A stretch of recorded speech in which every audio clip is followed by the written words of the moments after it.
میرے دوستو عزیزو، حضرت کے بیانات کا پڑھنا سننا کام کرنے والوں کے لیے انتہائی ضروری۔ اس کی وجہ یہ ہے کہ مولانا الیاس صاحب رحمۃ اللہ علیہ یہ حضرات یہ چاہتے تھے کہ امت پلٹ کر اس طریقہ محنت پر اور امت پلٹ کر اس ایثار اور قربانی کی طرف آوے جن قربانیوں سے امت بنی تھی۔ اگر ہمارے مستقل مطالعے میں حضرت کے بیانات نہ رہے تو ہمارے کام اور منبر کی سطح نیچے آتی چلی جائے گی، یہاں تک کہ دین کے وجود میں آنے کے لیے جو قربانیاں مطلوب ہیں وہ قربانیاں لوگوں کو زیادتی اور ظلم معلوم ہونے لگیں گی۔ امت اپنے ملکوں کو چھوڑے گی، اپنے علاقوں کو چھوڑے گی دوسرے ملکوں میں دنیا کمانے کے لیے،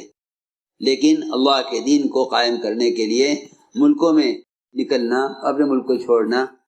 علم کو قائم کرنے کے لیے اپنے ملک سے دوسرے ملکوں میں ہجرت کرنا، اس کا مزاج ختم ہو جائے گا۔ لوگ یہ سمجھ کر چھوڑ دیں گے کہ اس کا اب زمانہ نہیں ہے۔ اس لیے میں عرض کر رہا، ہر کام کرنے والے کے ذمہ ضروری ہے کہ وہ انفرادی مطالعات کے بیانات خوب رکھے، ورنہ شیطان یہ وسوسہ پیدا کرے گا کام کرنے والوں میں کہ پھرنا ضروری نہیں ہے۔ حالانکہ ہمیں حضور اکرم صلی اللہ علیہ وسلم کی احادیث میں اور قرآن کی روایتوں میں اور خلفاء راشدین کے اقوال میں اللہ کے راستے کی نقل و حرکت اور اس راستے میں مال کھپانے کے واقعات اور فضائل اور احکام اتنے کثرت سے ملتے ہیں کہ اس کے علاوہ اور کوئی راستہ ایسا نہیں ملتا جہاں صحابہ کرام کے مال کی زیادہ مقدار خرچ ہوئی ہو۔ سب سے زیادہ صحابہ کے جان اور مال اور وقت کا مصرف اللہ کے دین کو دنیا میں قائم کرنا اور ایک امتی تک دین کی دعوت کا پہنچانا،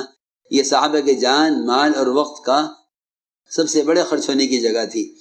اگر اس ترتیب پر ہم قائم نہ رہے اور یہ واقعات بار بار ہم نے نہ سنے، ابھی آپ حضرت سعد رضی اللہ تعالیٰ عنہ کا واقعہ سن رہے تھے، اس سے کام کرنے والوں کو یہ سمجھانا تھا کہ حق کے معاملے میں کسی کی ملامت کی ہرگز پرواہ نہ کی جاوے،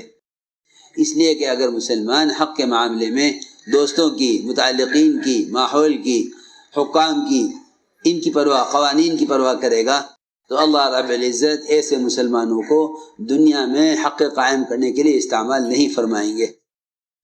مومن وہ ہوتا ہے جو حق بات کے بارے میں کسی کی ملامت کی یا حالات کی پرواہ نہیں کرتا۔ اللہ رب العزت ایسے مسلمانوں کو وہ مقام و درجہ عطا فرماتے ہیں جو آپ نے ابھی سنا۔ اس لیے ہمیں چاہیے کہ ہم اجتماعیت کے ساتھ، اتباع سنت کے ساتھ یہاں جو ہدایات دی جائیں ان ہدایات کے اپنے آپ کو ہر طرح پابند بناؤ، ان ہدایات کے اپنے آپ کو ہر طرح پابند بناؤ، اور کوشش بات ہی کی جائے کہ جتنا کام کرنے کے لیے کہا جائے اتنا ہی اور اسی کے مطابق کیا جائے۔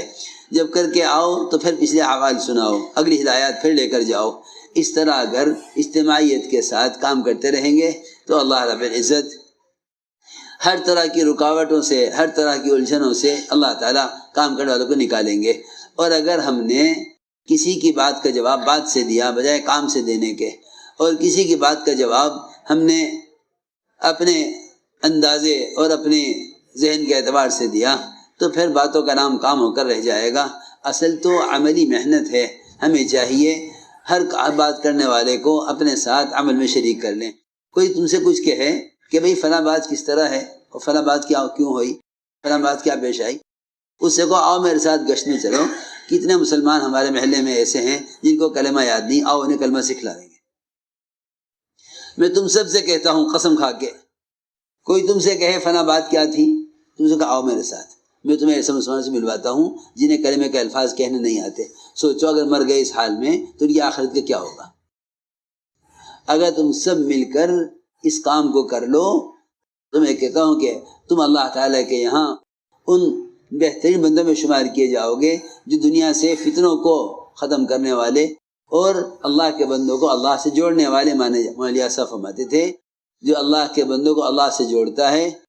اس سے زیادہ اللہ کے قرب کا اور کوئی ذریعہ نہیں ہے۔ ہم سب اس کا عزم کریں کہ بجائے ادھر ادھر کی باتوں میں پڑھنے کے، جو تم سے کوئی سوال کرے اسے کہا آؤ میرے ساتھ، ہم گشت کرنے جا رہے ہیں، ملاقاتیں، آؤ ہمارے ساتھ، چلو مسلمانوں کو کلمہ سکھلاویں، آؤ انہیں مسجد کے ماحول میں لا کر ان سے نماز ادا کراویں، نماز نہیں پڑھنی حاجی کو بٹھا کر نماز سکھلائیں. اتنا کام ہے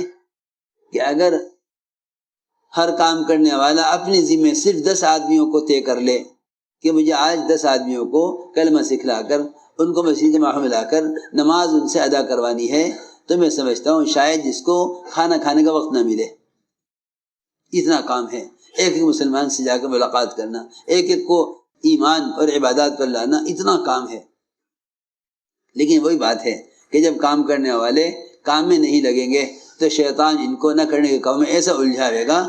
کہ یہ ناحق چیزوں کو حق سمجھ کر اور باطل کو صحیح سمجھ کر اور غلط کو صحیح سمجھ کر کام سے محروم ہو جائیں گے، ایسے کاموں میں مشغول ہو جائیں گے جس کا کام سے دور کا بھی کوئی تعلق نہ ہوگا. بس اس کا سب عزم کر کے جائیں کہ انشاءاللہ جس طرح یہاں سے ہدایات دی گئی ہیں ہم اس کے مطابق انشاءاللہ کام کریں گے. اور جو عزائم کیے گئے ہیں اپنی اپنی مسجدوں سے ان عزائم کو پورا کرنے کی فکر اور محنت میں لگو. ادھر ادھر کی باتوں کی طرف ذرہ برابر بھی توجہ نہ دو، بلکہ جو تم اس طرح کی بات کرے اسے پر رحم کھاؤ اور اس کو اپنے ساتھ گشت میں شریک کر. آج ہمارے ساتھ گشت کر، ہم تو کام میں لگے ہوئے ہیں. جس کا بھی تم بات کا جواب کام سے دو گے وہی تمہارے کام کا بن جاوے گا، اور اگر اللہ نہ کرے تمہارے کام کا نہیں ہے تو تمہارے راستے سے ہٹ جاوے گا. یہی نبوت کا طریقہ ہے. حضور اکرم صلی اللہ علیہ وسلم رکاوٹ ڈالنے والوں پر محنت کرتے تھے. اللہ اس محنت سے یا تو رکاوٹ ڈالنے والوں کو ہدایت دے کر آپ کا معاون بنا دیا کرتے تھے، یا اللہ تعالیٰ ایسی رکاوٹوں کو آپ کی دعوت کے ذریعے سے راستے سے ہٹا دیا کرتے تھے. میں تم سب سے کہتا ہوں قسم کھا کے، کوئی تم سے کہے فلاں بات کیا تھی، تم سے کہا آؤ میرے ساتھ، میں تمہیں ایسے مسلمانوں سے ملواتا ہوں جنہیں کلمے کے الفاظ کہنے نہیں آتے. سوچو اگر مر گئے اس حال میں تو ان کی آخرت کا کیا ہوگا. اگر تم سب مل کر اس کام کو کر لو تو میں کہتا ہوں کہ تم اللہ تعالیٰ کے یہاں ان بہترین بندوں میں شمار کیے جاؤ گے جو دنیا سے فتنوں کو ختم کرنے والے اور اللہ کے بندوں کو اللہ سے جوڑنے والے مولانا صاحب فرماتے تھے جو اللہ کے بندوں کو اللہ سے جوڑتا ہے اس سے زیادہ اللہ کے قرب کا اور کوئی ذریعہ نہیں ہے. اب ہم سب اس کا عزم کریں کہ بجائے ادھر ادھر کی باتوں میں پڑھنے کے، جو تم سے کوئی سوال کرے اسے کہا آؤ میرے ساتھ، ہم گشت کرنے جا رہے ہیں، ملاقاتیں، آؤ ہمارے ساتھ، چلو مسلمانوں کو کلمہ سکھلاویں، آؤ انہیں مسجد کے ماحول میں لا کر ان سے نماز ادا کراویں، نماز نہیں پڑھنی حاجی کو بٹھا کر نماز سکھلائیں. اتنا کام ہے کہ اگر ہر کام کرنے والا اپنے ذمے صرف 10 آدمیوں کو طے کر لے